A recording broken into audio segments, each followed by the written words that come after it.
नमस्कार, बखबर में आपका स्वागत है। मैं हूं राघवेंद्र सिंह। खबर में आज हम बात करेंगे मध्य प्रदेश के मुख्यमंत्री के बारे में। दरअसल मुख्यमंत्री कौन बनेगा, ये सवाल 3 दिसंबर के बाद से लगातार पूछा जा रहा था और हम लोग कई बार हास्य परिहास में कहते थे कि ये कौन बनेगा करोड़पति की तरह एक सवाल है जिसमें 4 ऑप्शन होते हैं, लेकिन इसमें ढेरों ऑप्शन थे और ये 4 ऑप्शन के अलावा आउट ऑफ बॉक्स आ गया, जिसे आउट ऑफ सिलेबस जिसे कहते हैं। मोहन यादव का नाम कहीं भी मुख्यमंत्री पद की दौड़ में नहीं था, लेकिन महाकाल की नगरी उज्जैन के रहने वाले मोहन यादव भाजपा के विधायक हैं, उच्च शिक्षा मंत्री रह चुके हैं। अभी वर्तमान में भी उनके पास यही शिवराज सरकार में दायित्व था, तो कह सकते हैं कि मोहन यादव को उज्जैन नगरी और महाकाल का ये प्रसाद है, मुख्यमंत्री का पद। लेकिन ये महाकाल का प्रसाद और मुख्यमंत्री का पद उनके सिर पर कांटों भरा ताज भी है। दरअसल जिम्मेदारियों का अंबार उनके सर पर है। सबसे पहले तो वो लाडली बहना, जो 1,31,00,000 जिनकी संख्या है, और उनको हर महीने 1,250 रुपये देना है, हर महीने की 10 तारीख को।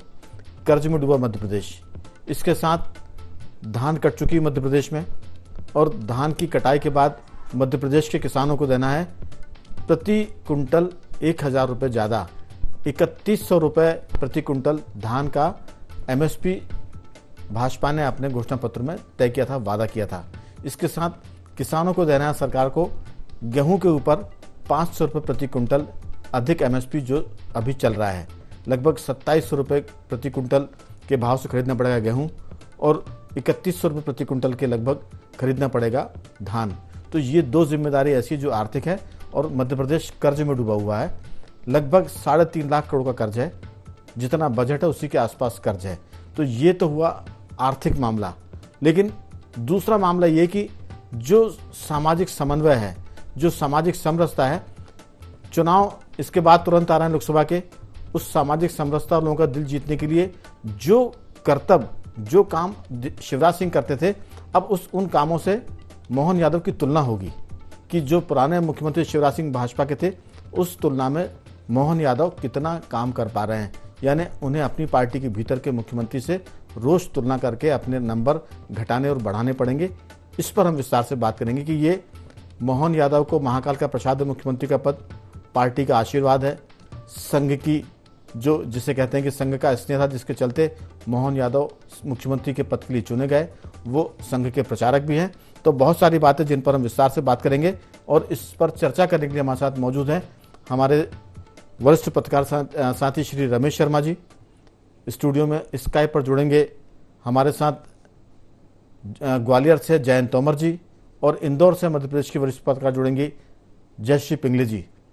आप सभी का बहुत बहुत स्वागत है। और साथ में हमें जुड़े हैं मध्य प्रदेश के वो पत्रकार जो हमेशा ग्राउंड जीरो की रिपोर्टिंग करते हैं, संदीप पौराणिक जी। आप सभी का बहुत बहुत स्वागत है। हमने 4 साथी इसलिए जोड़े हैं आज क्योंकि हम चाहते हैं कि मध्य प्रदेश के हर कोने से बात निकल कर आ जाए, चाहे मामला मालवा का हो, चंबल का हो, बुंदेलखंड का हो, या मध्य भारत का, जहां से खुद रमेश शर्मा जी और ये स्टूडियो है। तो चर्चा की शुरुआत संदीप पौराणिक जी, अगर आप मेरी आवाज़ सुन पा रहे हैं तो आपके साथ। आप मेरी आवाज़ सुन पा रहे हैं संदीप जी? आ रही है राघवेंद्र। तो दरअसल ये मोहन यादव के सर कांटों भरा ताज है। खुशी किसको नहीं होती, क्योंकि कोई भी आदमी जब राजनीति में आता है तो वो विधायक बनना चाहता है, मंत्री बनना चाहता है, और उसकी राज्य की राजनीति में आखिरी ख्वाहिश होती है मुख्यमंत्री बनना। तो ये ख्वाहिश उनकी आज पूरी हुई, शपथ भी हो जाएगी। आपकी राय कि कर्ज में डूबा मध्य प्रदेश, शिवराज सिंह चौहान ने जो जिम्मेदारियां ली हैं वो दायित्व के तौर पर सरकार पर हैं, चाहे लाडली बहना की बात हो, किसानों की बात हो, इसके साथ साथ लॉ एंड ऑर्डर का मामला भी है। और जिस मालवा से मोहन यादव आते हैं वहाँ सिमी का भी आतंक रहा है। अब सिमी कई नामों से काम कर रहा है, तो ये मालवा निमाड़ का वो इलाका जो आतंक की जड़ था, मध्य प्रदेश में गढ़ बन गया था, उसको वो कैसे उससे मुक्त करेंगे, लॉ एंड ऑर्डर की कैसे होगी। क्योंकि अब उनका देश के जो मुख्यमंत्री हैं उनमें मुकाबला होगा उत्तर प्रदेश के योगी जी से और असम के हेमंत बिस्वा जी से।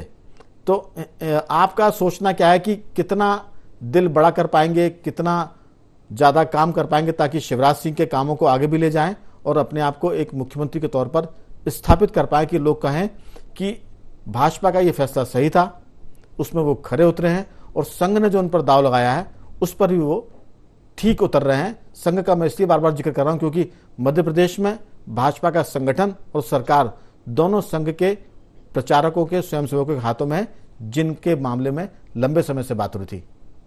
संदीप जी। देखिए राघवन जी, ये बात बिल्कुल सही है कि मध्य प्रदेश में चुनौतियां बहुत हैं, चाहे आर्थिक मसले पर ले लें और चाहे दीगर चीजों पर, क्योंकि घोषणा पत्र में जो भाजपा ने वादे किए हैं उन्हें पूरा करने के लिए आपको और पैसे की जरूरत होगी, या हम यूं कहें कि उन्हें कर्ज भी लेना होगा। अब मोहन यादव के सामने ये चुनौती, क्योंकि जो मुख्यमंत्री विदा हुए हैं वो बहुत बड़ा फिगर बन चुके थे मध्य प्रदेश की राजनीति में। हर पल उनसे उनकी तुलना होगी कि शिवराज जी होते तो ऐसा होता, शिवराज जी थे तो ऐसा था, और मोहन यादव है तो ऐसा हो रहा है। तो ये तुलना का समय है, लेकिन मैं उन्हें एक वक्त जरूर उन्हें मिलेगा, क्योंकि हर आदमी ये कहेगा या प्रदेश के लोग ये कहेंगे कि मुख्यमंत्री नए हैं, नया चेहरा है, तो एक तो उन्हें छूट मिल सकती है, मेरा जो अपना मानना है। लेकिन चुनौतियां, जैसा आपने कहा, क्योंकि जिन परिस्थितियों में मोहन यादव को ये कमान सौंपी गई है वो अनुभवी नहीं है राघवेंद्र जी। एक विभाग के वो मंत्री रहे हैं, विधायक के तौर पर देखें तो उन्हें बमुश्किल से 15 साल हुए हैं, और उनकी जो राजनीति है वो छात्र राजनीति की ज्यादा रही है। चाहे अखिल भारतीय विद्यार्थी परिषद की बात कर लें, चाहे हम संघ से जुड़े हुई चीजें कर लें, तो समाज से जुड़ी रही है। इस तरह से अगर हम देखें तो उनके पास वो अनुभव नहीं है जो शिवराज जी के पास आ गया था। तो मोहन जी तो अभी नए हैं, चुनौतियां रहेंगी, लेकिन उम्मीद ये की जानी चाहिए कि उनकी टीम, राघवेंद्र जी, व्यक्ति बड़ा नहीं होता जी, व्यक्ति की टीम बहुत बड़ी महत्वपूर्ण होती है। क्या मोहन यादव के लिए वो वैसी ही, और उसके लिए दिल भी बड़ा करना पड़ेगा, क्योंकि उनके साथ जो लोग हैं दरअसल उनसे काफी बड़े कद के हैं, सीनियर है मध्य प्रदेश की विधानसभा में। एक चीज मैं आपको जरूर बीच में टोक के बता रहा हूं, हम स्क्रीन पर अभी दिखा रहे थे कि किस तरह से दोनों हाथ से मोहन यादव तलवार चला रहे हैं। यानी वो तलवार चलाने में तो पारंगत है, शस्त्र में, वो शास्त्र में पारंगत है, क्योंकि वो डॉक्टर हैं, पीएचडी किए हुए हैं, लेकिन समस्या को वो कितनी तलवार से काट पाते हैं। वो सरकार की समस्या हो, संगठन से जुड़े मामलों की समस्या हो, और अपनी पर्सनालिटी को डेवलप करने के मामले में जो समस्या आएंगी वो कितना उसको काट पाएंगे तलवार से। और उसके साथ साथ जगदीश देवड़ा जी जो उनके उप मुख्यमंत्री हैं, वो भी लाठी और तलवार भांजते दिख रहे हैं। वो हमने एक संकेत के तौर पर उसको दिखाया स्क्रीन पर। आप अगर उस पर कोई टिप्पणी करें तो जरूर करिए। देखिए, वो अपना शारीरिक सौष्ठव दिखा रहे हैं, उसमें कलाबाजी दिखा रहे हैं कि वो शारीरिक तौर पर कितने फिट हैं।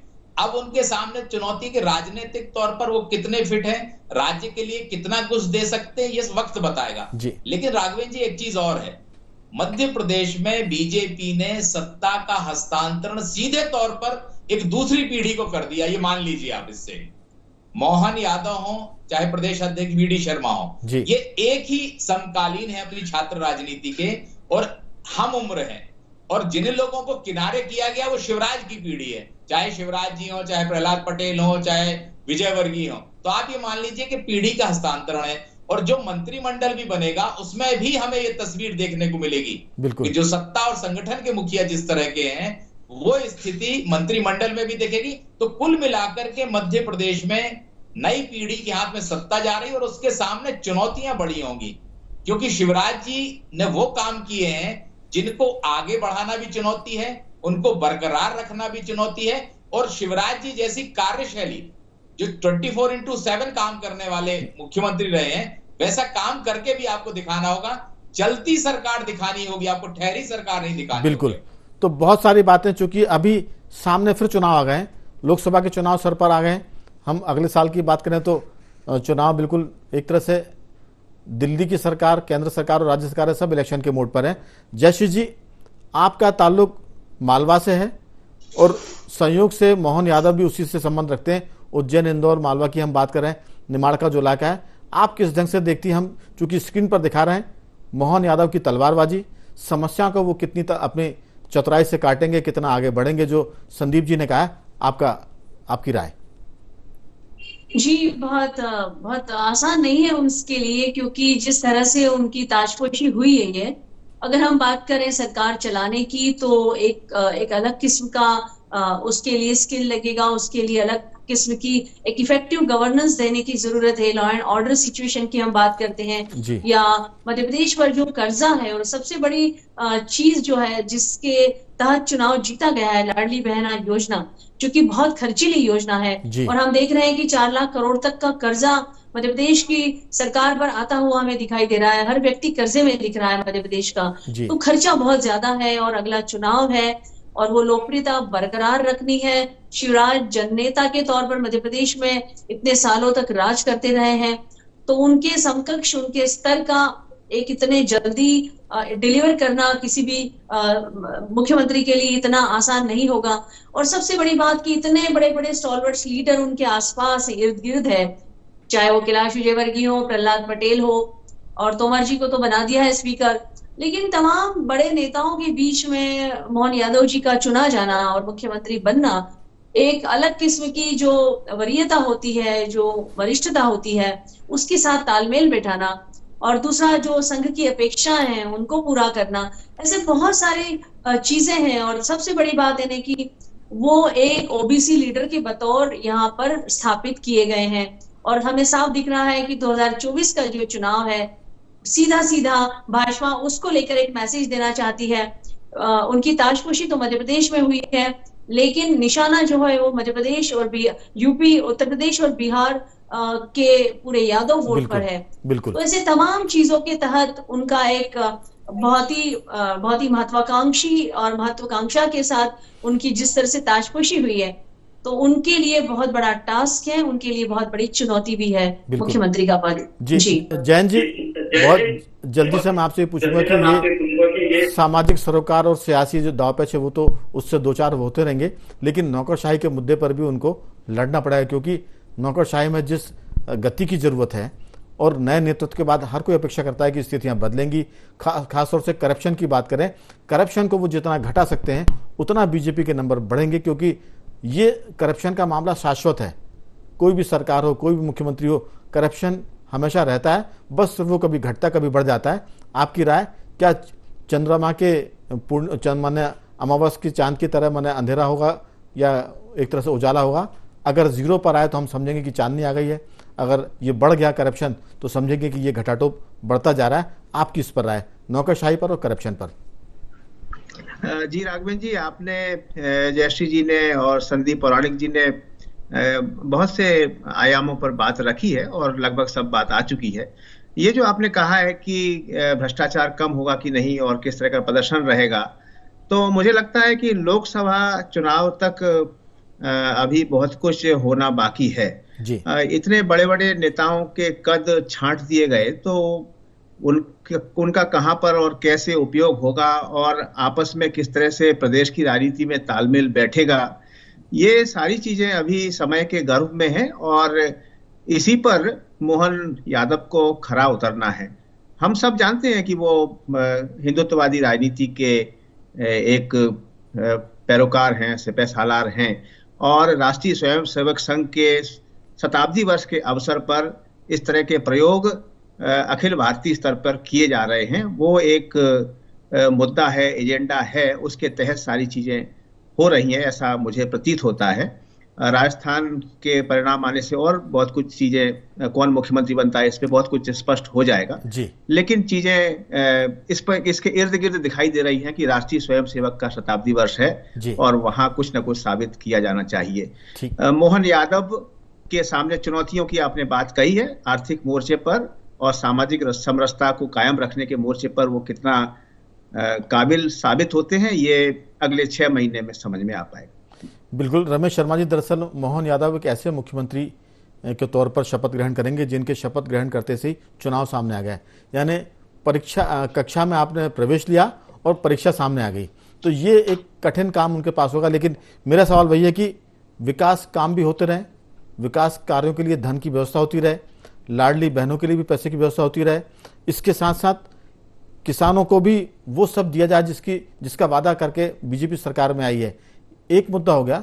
दूसरा जो बात हम कर रहे हैं कि जिस ढंग से योगी के कामकाज से उनका मुकाबला होगा, लोग तुलना करेंगे, पहले तो शिवराज जी के कामकाज से तुलना होगी, फिर अगर मध्य प्रदेश के बाहर जाएंगे तो आदित्यनाथ की बात करेंगे, योगी आदित्यनाथ, और दूसरा असम के मुख्यमंत्री। आपकी राय, जिस ढंग से वो तलवार भांज रहे हैं, समस्याओं का निपटारा क्या इसी ढंग से वो कर पाएंगे? देखिए, मोटे तौर पर इसमें कोई शक नहीं कि उनके सामने समस्याओं का पहाड़ है। सबसे बड़ी बात तो जो सभी लोगों ने कहा, प्रदेश की आर्थिक स्थिति का लगभग 3 लाख करोड़ का कर्जा है, और जो घोषणाएं की गई हैं, जैसे लाडली लक्ष्मी बहना को अगर 3,000 ना भी देंगे तब भी लोकसभा से पहले आपको 1250 से बढ़ा करके 1500 तो करना ही पड़ेगा जी। तो ये जो घोषणाएं हैं ये अभी 18 तारीख से ही शुरू होने वाली है, धान की खरीदी शुरू होने वाली है। तो ये जो घोषणाएं हैं तो इनके अमल में भी, जैसे तेंदुपत्ता की बात हुई, इनके अमल में भी कम से कम 20 से 25 हजार करोड़ रुपया वार्षिक चाहिए। और इस समय हालत यह है कि हर महीने 2000 करोड़ का कर्जा लेकर के तो सरकार चल रही। तो कुल मिलाकर के ये सारे काम और डेवलपमेंट के काम कैसे होंगे, अर्थोपार्जन कैसे होगा, एक सबसे बड़ी चुनौती उनके सामने यही बारी आ रही है। दूसरी प्रशासन की और कदाचार की। कदाचार पर राघवेंद्र जी मेरी राय बिल्कुल अलग है जी। कि मुझे संसार में ये जो पूरी धरती पर कोई ऐसा व्यक्ति नहीं दिखता जो कदाचार को कम से कम कर सके। वो भगवान जी ही कम कर पाएंगे। उसका कारण है कि अंग्रेज जो समाज जीवन की व्यवस्था कर गए उसमें कदम कदम पर कदाचार होता है। हम अपने आसपास के जीवन में देखें कि कितना कदाचार होता है। कई बार हम भी सोचते हैं कि 2 पैसे ज़्यादा लग जाएं लेकिन टाइम बचे और जल्दी चले। तो कुल मिलाकर के इस कदाचार को तो कोई कम कर नहीं सकता। हर प्रधानमंत्री, हर मुख्यमंत्री ने कोशिश की लेकिन वो बढ़ा ही है। तो वो तो कुल मिलाकर के कदाचार की बात तो बिल्कुल अलग तो क्या ये मतलब राजनीतिक ना तो मुद्दा है और ना सरकार का इस पर ध्यान है? वो कोई सरकार नहीं कम कर सकती। तीसरी बड़ी चुनौती, ऐसा कह के तो आपने उनको फ्री कर दिया, अब तो करप्शन और ज्यादा बढ़ेगा। कर ही नहीं सकता राघवेंद्र जी। मैं बन जाऊंगा तो मैं नहीं कर पाऊंगा। तो कुल मिलाकर के कोई नहीं कर सकता। अपन 4-5 में से कोई बन जाएगा, नहीं कर सकते कदाचार को खत्म। पटवारी जो है इतनी टेक्नोलॉजी के बावजूद भी बिना पैसे दिए नकल ही नहीं देता। आप भी गाँव से जुड़े हैं, मैं भी गाँव से जुड़ा हूँ। तो कुल मिलाकर के तो बस एक लाइन और कहना चाहूंगा। लेकिन दूसरी जो सबसे बड़ी चुनौती अब आने वाली है सामाजिक जीवन के बदलाव को लेकर के, वो आने वाली है लॉ एंड ऑर्डर का सिस्टम। लॉ एंड ऑर्डर के सिस्टम में वो कैसे कंप्लीट कर पाएंगे, क्योंकि समाज जिस रास्ते चल पड़ा है उसमें लॉ एंड ऑर्डर को खासतौर से महिलाओं को सुरक्षा देना। जैसे आज के अखबार में अगर आप पढ़ेंगे तो कितनी घटनाएं हैं। अब लाडली बहना को पैसे तो देना, लेकिन लाडली बहना की सुरक्षा कैसे, ये एक सबसे बड़ी चुनौती इसमें आने वाली उनके सामने है। बाकी चूंकि अब वो संघ के प्रिय हैं। दूसरी एक आपने कही कि योगी आदित्यनाथ जो हैं वो बहुत अलग और एक डायनामिक मुख्यमंत्री हैं। यद्यपि कार्य कौशल में लगातार काम करने की क्षमता मोहन यादव जी की भी है, लेकिन उतनी डायनामिकता के साथ वो निर्णय ले पाएंगे ये अपन को आगे आने वाले समय में दिखेगा। जी। तो संदीप जी, दरअसल मामला ये कि लाडली बहनों के लिए जो पैसा दिया जाना उसमें 61,000 करोड़ के आसपास प्रतिवर्ष सरकार पर खर्च आएगा। ये सिर्फ लाडली बहना का। फिर एमएसपी की बात है और उसके साथ साथ कुछ भी हम लोग चर्चा कर लें, लेकिन भ्रष्टाचार का मुद्दा तो जनता में इसलिए वो रहता है क्योंकि अगर पुलिस करप्शन करती है तो उसकी चर्चा होती है और सरकार को उसकी आलोचना का शिकार होना पड़ता है। पटवारी जरूर पैसे खाता, लेकिन अगर जमीन की खरीदी के नामांतरण में पैसा होगा तो फिर वो किसान दुखी होता है। भले ही वो पटवारी को पैसे देना उसने स्वीकार किया है, लेकिन नामांतरण में अगर पैसे लगते हैं 1,500 तो ठीक है, अगर 5-5-10 हज़ार लगते हैं तो फिर ये उस करप्शन की तरफ मोहन यादव को देखना पड़ेगा, जिसको वो खत्म ना कर सकें लेकिन कम करना पड़ेगा, नहीं तो उनके नंबर घटना शुरू होंगे। क्योंकि शिवराज सरकार की आलोचनाओं में यह भी एक बड़ा मुद्दा था। आपकी इसमें बहुत संक्षेप में छोटी सी राय। बिल्कुल सही बात कह रहे हैं। एक तो नए मॉडल देना पड़ेंगे मोहन यादव को, क्योंकि शिवराज जी का जो शासन काल रहा है वो नए नए मॉडल का, नवाचार का शासन काल रहा है। एक तो वो चुनौती होगी। जो आपने करप्शन की बात की है, मोहन यादव को करप्शन के मामले में एग्रेसिव होना पड़ेगा। जहां तक शिवराज जी की बात कही, वो थोड़े से लचर रहे। कहते जरूर थे कि मैं उल्टा टांग दूंगा, गाड़ दूंगा, ये तमाम चीजें होती थी, लेकिन उनकी लचरता दिखी और उसके पीछे बड़ा कारण था मध्य प्रदेश की ब्यूरोक्रेसी।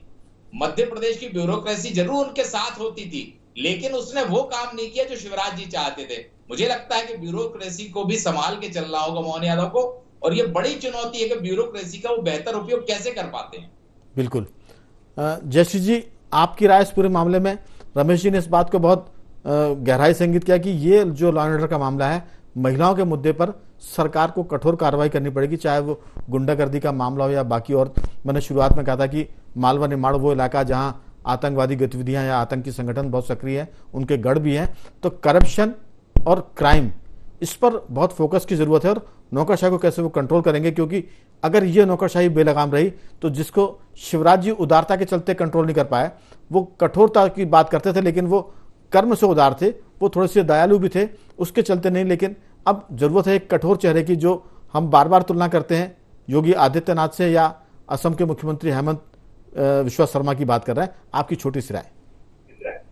देखिए, एनसीआरबी का जो डाटा आया है वो बता रहा है कि चौथे और पांचवें नंबर पर है मध्य प्रदेश जो है, खासतौर पे इंदौर भी, बच्चों के मामलों में और महिलाओं पर जो जुल्म हो रहे हैं उन मामलों में। तो इसके लिए आपको सिर्फ भाषण देने की जरूरत नहीं है, इसके लिए आपको अधिकारियों को, और आपने जब 2 शहरों में कमिश्नरी को लगा रखा है, इम्प्लीमेंट किया हुआ है, लेकिन आपने उसको पावर क्या दिया है? आप इफेक्टिव गवर्नेंस के लिए कितनी मीटिंग्स करते हैं? आप उसको लेकर कितने, आज जो डंपर वाले मामले में हमने देखा है कि कैसे एक तहसीलदार को कुचल दिया गया है, तो ये किसके दम पर हो रहा है? ये कैसे हो रहा है? ये कानून का राज है या किसका राज है? तो सिर्फ कहने से और मैं डंपर चला दूंगा और गाड़ दूंगा, ये बातें नहीं बनती। इसके लिए बहुत प्रशासनिक कसावट की जरूरत है, अधिकारियों को फ्री हैंड देने की जरूरत है, अधिकारियों को एफिशिएंट बनाने की जरूरत है। और आपने और हमने इतने सालों से जब जर्नलिज्म किया है तो हम जानते हैं कि एक इफेक्टिव गवर्नेंस क्या होती है और किस तरह से पूरे प्रदेश को इसकी दरकार है फिलहाल। और जिस तरह से ड्रग्स माफिया, जिस तरह से टेररिज्म एक्टिविटीज जिसे आपने जिक्र किया प्रदेश में बढ़ रही है, वो बहुत बड़ी चुनौती है। और अपराधियों पर जब तक इस तरह का दबाव नहीं बनाया जाएगा, उनको नियंत्रण में नहीं लाया जाएगा, बिल्कुल, और जिस तरह से अधिकारियों को बहुत मुस्तैदी से काम करने के लिए बाध्य नहीं किया जाएगा, तब तक हम बहुत कुछ अच्छे रिजल्ट्स नहीं देख पाएंगे। जैन जी, आपका वास्ता तो वैसा तो चंबल और उस इलाके से जहां बागी होते हैं और जहां बंदूकों की भाषा लोग बोलते हैं और वो भाषा समझते भी हैं, लेकिन जिसे कहते हैं कि अगर कोई गुंडागर्दी कर रहा है, कोई आतंकवाद की घटना है, तो वहां टपकाने की जरूरत है, एनकाउंटर की जरूरत है। उसमें अगर आप लिबर्टी देंगे तो फिर गुंडे बदमाशों में, आतंकियों में खौफ पैदा नहीं होगा। मध्य प्रदेश की जो इंटेलिजेंस है, जो सीक्रेट सर्विस है, उसको स्ट्रांग करने के साथ साथ अपराधियों पर कार्रवाई करने की जरूरत है। भोपाल की घटना है बहुत छोटी सी, एक व्यापारी पर कुछ गुंडों ने गोलियां चलाई, तलवार मारी और आज उसका एक शॉर्ट एनकाउंटर हुआ है। वो बकायदा रील्स बना के डाल रहा था इंस्टाग्राम पर कि जिंदगी तो मौत उसकी मंजिल है, जब तक जिंदगी है मजे लो। आज उसको पुलिस ने एनकाउंटर करके पैर में गोली मारी है और उसको अस्पताल में भर्ती किया है। तो अपराधियों में डर पैदा करने की जरूरत है, आतंकियों को समूल नष्ट करने के लिए एनआईए से बातचीत करके, एनआईए से तालमेल करके मध्य प्रदेश की पुलिस को काम करने की जरूरत है। और ये चुनौतियां बड़ी है, राष्ट्रव्यापी है, और ये मुख्यमंत्री को एक तरह से उसकी इमेज को बनाने और घटाने में भी काम करती है। आपकी राय? जैन जी, बिल्कुल ठीक। कानून व्यवस्था तो एक तो बड़ा मसला है ही, और अगर शांति और सद्भाव कायम रहता कि जो विषय है अपनी राह पकड़ ही लेते। मोहन यादव लोकनीति के बारे में को प्रमुखता देंगे या वो संगठनों में आए हैं जिस तरह के संगठन से उस एजेंडे को लागू करेंगे, ये देखने वाली बात होगी। अगर अब वो मुख्यमंत्री हैं और समूचे मध्य प्रदेश के सबसे बड़े पदे पर वो बैठे हैं, तो विकास और शांति और इसके साथ साथ सामाजिक समरसता अंतिम पंक्ति में वो सब आ गया, वो व्यवहार करेंगे तो निश्चित रूप से सारी चीजें। बिल्कुल, आपकी आवाज कट रही है थोड़ी सी। रमेश शर्मा जी, इस पूरे मामले में आपकी राय की, किस ढंग से वो आर्थिक मोर्चे पर लड़ेंगे, किस ढंग से वो कानून व्यवस्था के मामले में, किस ढंग से शिक्षा, स्कूल कॉलेज को बेहतर बनाने की बात होगी, और किस ढंग से अस्पतालों में दवा और डॉक्टर मिले, इसके साथ साथ पार्टी के जो अपेक्षा उनके साथ हो गई है उनसे कैसे तालमेल बनाया। और एक सवाल वो जो शुरू में हमने किया था कि हर दिन उनकी तुलना शिवराज सिंह चौहान के कामकाज से, उनकी शैली से, उनकी सहजता से होगी, उनकी सरलता से होगी, तो उनको एक तरह से कई फ्रंट पर लड़ना पड़ेगा मोहन यादव जी को। और उसमें आपको वो कितना सफल होते हुए दिख रहे हैं, कितना अनुमान आप लगा रहे हैं, क्या आपकी उनके बारे में भविष्य में सोचना उनको लेकर? देखिए, इसमें कोई शक नहीं कि उनके सामने तीनों चारों चुनौतियां हैं। पिछली बार 2015 में 2014 के जो लोकसभा चुनाव थे या 19 के लोकसभा चुनाव थे, उसमें जो भाजपा को वोट मिला था वो परसेंटेज तक वहां पहुंचे। सीट अभी मध्य प्रदेश में 28 है भाजपा के पास, वो पहुंचे। अगर 29 नहीं हो रही तो 28 की 28 बनी रहें, ये एक बड़ी चुनौती है। और आपने बिल्कुल सही कहा, शिवराज जी ने एक बड़ी लाइन खींची हुई है। शिवराज जी की लाइन है हर किसी से सरलता के साथ मिलना, बहनों के बीच में जाकर के बैठ जाना। आप कल्पना कर सकते हैं कि इसी विधानसभा चुनाव में उन्होंने 165 सभाएं ली हैं। ये अपने आप में पूरे देश में किसी भी मुख्यमंत्री का एक रिकॉर्ड है। इतनी सक्रियता, जिसके बारे में कहते थे कि उनके तो पैर में चलनी है, जो रुकता नहीं है पैर। तो कुल मिलाकर के इस उनकी खींची गई लाइन की बराबरी करना, पार्टी की अपेक्षाओं पर खरा उतरना, और बीच में कुछ दिनों से जो भाजपा के कार्यकर्ताओं में थोड़ी सी असहजता देखी जा रही थी, उन सबको घुल मिल करके साथ करना, बजट को साधना, और सबसे बड़ी बात यह है कि विधानसभा चुनाव के समय भाजपा ने जितने वादे किए थे वे लोकसभा चुनाव से पहले पूरे करना, ये निश्चित रूप से बहुत बड़ी चुनौती है। अब इस चुनौती पर कैसे निपटेंगे ये आज तो नहीं कहा जा सकता राघवन जी। बिल्कुल, लेकिन हम कह सकते हैं कि मोहन यादव को बहुत सारी बधाई हैं, बहुत सारी शुभकामनाएं कि जो उनको जिम्मेदारी मिली है उस पर वो खरे उतरें, प्रदेश का कल्याण करें, विकास करें और लोगों के लिए वो सब करें जो एक तरह से सामाजिक समरसता और विकास के लिए जरूरी है। तो इसी उम्मीद के साथ हमने उनको बाखबर भी किया है और लोगों से भी ये कह रहे हैं कि थोड़ा उनको समय दें। रमेश शर्मा जी ने कहा कि चुनाव तक उनको बहुत सारे वादे पूरे करें लोकसभा चुनाव के पहले। इसके साथ साथ पार्टी के भीतर जो बड़े कद के लीडर हैं उनके बीच में से उनको निकल के रास्ता बनाना, क्योंकि नरेंद्र सिंह तोमर, प्रहलाद पटेल, कैलाश विजयवर्गीय, शिवराज सिंह चौहान, गोपाल भार्गव ऐसे बड़े लीडर हैं जिनके बीच में उनको कह सकते हैं कि पैर छू के काम चलाना पड़ेगा और रिजल्ट देने पड़ेंगे। तो मैं चारों मेहमानों का धन्यवाद करूंगा। जयश्री जी आपका साधुवाद, संदीप जी आपका धन्यवाद, जैन जी आपका बहुत बहुत धन्यवाद और रमेश शर्मा जी आपका बहुत बहुत साधुवाद कि आपने चर्चा में हिस्सा लिया। बखबर में आज सिर्फ इतना ही। बने रहिए हमारे साथ और देखते रहिए IND24।